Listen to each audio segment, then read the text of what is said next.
Hi friends, ഇന്ന് ഞാൻ നിങ്ങളായിട്ട് ഷെയർ ചെയ്യുന്നത് ഒരു വ്യത്യസ്തമായിട്ടുള്ള മന്തിയുടെ റെസിപ്പിയാണ്. അപ്പോൾ നേരത്തെ ഒരുപാട് മന്തി റെസിപ്പീസ് അപ്ലോഡ് ചെയ്തിട്ടുണ്ട്. അപ്പോൾ അതിൽ നിന്നൊക്കെ വ്യത്യസ്തമായിട്ടുള്ളൊരു മന്തിയാണിത്. ഇത് സ്റ്റീം ചെയ്തെടുക്കുന്ന മന്തിയാണ്. സാധാരണ നമ്മൾ ചിക്കനൊക്കെ ബോയിൽ ചെയ്തിട്ട് അതിലാണല്ലോ റൈസ് വേവിച്ചെടുക്കാറുള്ളത്. ഇത് അങ്ങനെയല്ല നമ്മൾ ചെയ്യുന്നത്. അപ്പോൾ ഇതെങ്ങനെയാണ് നോക്കിയാലോ. ആദ്യം തന്നെ ഞാനിവിടെ 1 കിലോ ചിക്കനാണ് എടുത്തിട്ടുള്ളത്. അത് 4 കഷ്ണങ്ങളാക്കി എടുത്തിട്ടുണ്ട്. ഞാൻ തൊലി കളഞ്ഞിട്ടൊന്ന് വരഞ്ഞെടുത്തിട്ടുണ്ട്. തൊലിയോട് കൂടി വേണമെന്നുണ്ടെങ്കിൽ അങ്ങനെ എടുക്കുക. ഇതിലേക്ക് ആവശ്യത്തിനുള്ള ഉപ്പ് ചേർത്ത് കൊടുക്കുന്നുണ്ട്. ഇനി ഇതിലേക്ക് 1 ടേബിൾ സ്പൂൺ വെളുത്തുള്ളി പേസ്റ്റാണ് ചേർക്കുന്നത്. ഇഞ്ചി നമ്മൾ ചേർക്കണില്ല. വെളുത്തുള്ളി നന്നായിട്ട് പേസ്റ്റാക്കിയത് ചേർത്ത് കൊടുക്കുക. ഇനി 1.5 ടേബിൾ സ്പൂൺ മന്തി മസാലയാണ് ചേർക്കുന്നത്. മന്തി മസാല എന്ന് പറഞ്ഞാൽ അറബിയൻ മസാല. ഇപ്പോൾ ഇതിൻ്റെ റെസിപ്പി ഞാൻ നേരത്തെ അപ്ലോഡ് ചെയ്തിട്ടുണ്ട് കേട്ടോ. അപ്പോൾ വീട്ടിലുണ്ടാക്കണം എന്നുള്ളവർക്കാണെങ്കിൽ അത് കണ്ടു നോക്കുക. ഇതിലേക്ക് മാഗി ക്യൂബ്സാണ് ചേർക്കുന്നത്. 3-4 ക്യൂബ്സ് നിങ്ങൾക്ക് ചേർക്കാം. അപ്പോൾ ഇതും ഞാൻ വീട്ടിലുണ്ടാക്കി എടുത്തിട്ടുള്ളതാണ്. അപ്പോൾ നിങ്ങൾക്ക് ഇതിൻ്റെ റെസിപ്പി ഞാൻ നേരത്തെ അപ്ലോഡ് ചെയ്തിട്ടുണ്ട്. ഇനി ഒരു വലിയ ചെറുനാരങ്ങയുടെ നീരാണ് ഞാൻ എടുത്തിട്ടുള്ളത്. അത് മുഴുവനായിട്ട് ഒഴിച്ചിട്ടില്ല, കുറേശ്ശെ ഒഴിച്ചിട്ട് നമുക്കൊന്ന് മിക്സ് ചെയ്തിട്ട് പാകത്തിന് ചേർത്ത് കൊടുക്കാം. നല്ല പോലെ കൈ വെച്ചിട്ടൊന്ന് തിരുമ്മി കൊടുക്കുന്നുണ്ട്.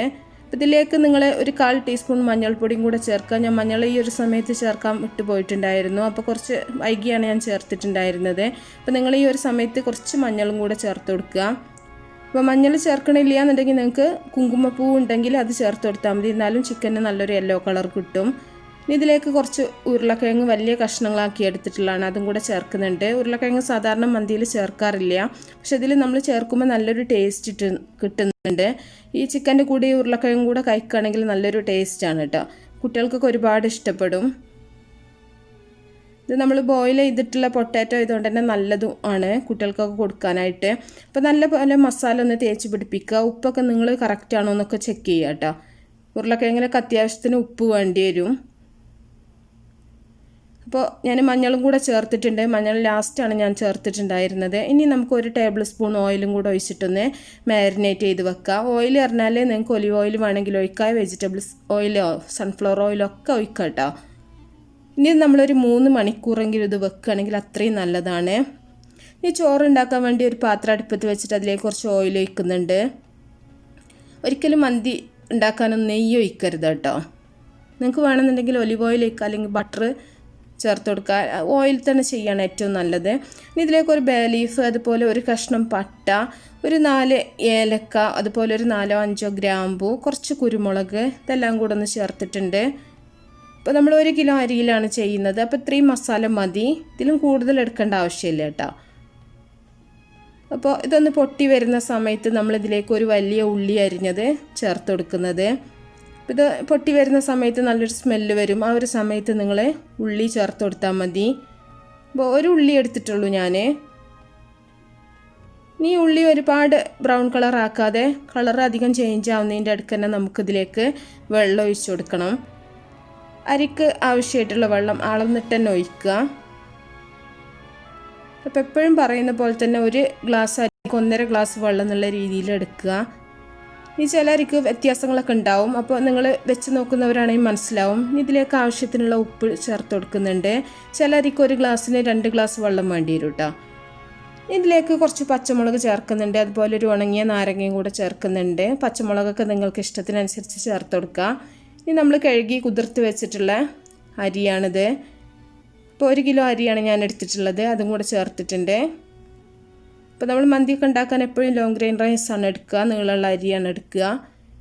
അപ്പോൾ നല്ല പോലെ ഒന്ന് മിക്സ് ചെയ്ത് കൊടുക്കുന്നുണ്ട്. ഈ സമയത്ത് നിങ്ങൾ ഉപ്പൊക്കെ ഉണ്ടോ എന്ന് കറക്റ്റായിട്ട് നോക്കുക കേട്ടോ. അപ്പോൾ നമ്മൾ ഇതിൻ്റെ മുകളിൽ ഇറച്ചി വെച്ചിട്ട് സ്റ്റീം ചെയ്യുകയാണ് ചെയ്യുന്നത്. അപ്പോൾ ഈ ഒരു സമയത്ത് ഉപ്പൊക്കെ നിങ്ങൾ പാകമാണോ നോക്കുക. ഇനി ഇതിലേക്ക് നമ്മൾ പ്രത്യേകിച്ച് ഒന്നും ചേർക്കണില്ല റൈസിലേക്ക്. ഇതിൻ്റെ മുകളിലായിട്ട് ഇതുപോലെ ഞാൻ ഒരു ഗ്രില്ല് വെച്ച് കൊടുക്കുന്നുണ്ട്, ഇല്ലെങ്കിൽ ഹോളുള്ള എന്തെങ്കിലും ഒരു പാത്രം വെച്ച് കൊടുത്താൽ മതി. അതിൻ്റെ മുകളിലായിട്ട് നേരത്തെ മാരിനേറ്റ് ചെയ്ത് വെച്ചിട്ടുള്ള ചിക്കനും പൊട്ടാറ്റോ നമുക്ക് ഒന്നായിട്ടൊന്ന് നിരത്തി കൊടുക്കാം. അപ്പോൾ ആ ഒരു ചോറ് വേവുന്ന സമയം കൊണ്ടുള്ള ആ ഒരു ആവിക്ക് ഇതും കൂടെ ഒന്ന് ബോയിലാവും. അപ്പോൾ ഇതിൻ്റെ ഒരു മസാലയൊക്കെ ഈ ഒരു ചോറിലേക്ക് ആവുകയും ചെയ്യും. അപ്പോൾ ചിക്കൻ്റെ ഒക്കെ ഒരു ഫ്ലേവർ നമ്മുടെ ഒരു റൈസിന് കിട്ടുകയും ചെയ്യും. പിന്നെ ഇത് ഒരു പാത്രം വെച്ചിട്ട് അടച്ച് വെച്ചിട്ടുണ്ട്, ഇല്ലെങ്കിൽ അലൂമിനിയം ഫോയിൽ വെച്ചിട്ട് നന്നായിട്ടൊന്ന് കവർ ചെയ്തെടുത്താൽ മതി. അപ്പോൾ നമ്മുടെ ചോറ് ഇവിടെ റെഡി ആയിട്ടുണ്ട്. വെള്ളമൊക്കെ വറ്റി കറക്റ്റായിട്ടുണ്ട്. ഇനി നമുക്ക് ഈ ഒരു ഗ്രില്ല് ഇതിൽ നിന്ന് മാറ്റാം. ഇനി ഇതേപോലെ നിങ്ങൾക്ക് വേണമെന്നുണ്ടെങ്കിൽ കനലിൽ വെച്ചിട്ടൊന്ന് ഗ്രില്ല് ചെയ്തെടുത്താൽ മതി ചിക്കനെ. ഇതേപോലെ ഡയറക്റ്റ് കനലിൽ കൊണ്ടുപോയി വെച്ചാൽ മതി. ഞാൻ ഇപ്പോൾ ഇവിടെ ഷാലോ ഫ്രൈ ചെയ്തെടുക്കുകയാണ് ചെയ്യുന്നത്. അപ്പോൾ നമ്മുടെ റൈസ് ഇവിടെ റെഡി ആയിട്ടുണ്ട്. ഇപ്പോൾ റൈസിലേക്ക് നമ്മുടെ ആ ഒരു ചിക്കൻ്റെ ആ ഒരു ഇതൊക്കെ ആവിക്ക് ഇങ്ങനെ ഉറ്റി വീണിട്ട് ആ ഒരു ഫ്ലേവർ മൊത്തം ഈ റൈസിന് ഉണ്ടാവും കേട്ടോ.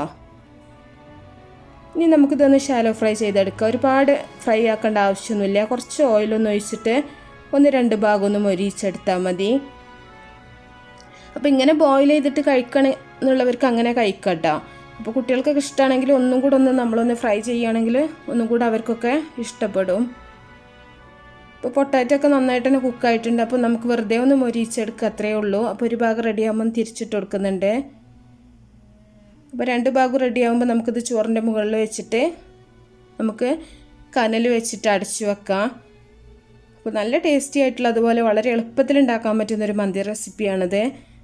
അപ്പോൾ നമ്മൾ ചോറിൻ്റെ മുകളിലായിട്ട് ചിക്കനും പൊട്ടാറ്റോ ഒക്കെ ഒന്ന് നിരത്തി വെക്കുന്നുണ്ട്. പ്രത്യേകിച്ച് ഒരു പണിയില്ല കേട്ടോ, വളരെ പെട്ടെന്ന് തന്നെ ചെയ്യാൻ പറ്റും. ചിക്കനും പൊട്ടാറ്റോ ഒക്കെ കഴിക്കാനും നല്ല ടേസ്റ്റാണ്.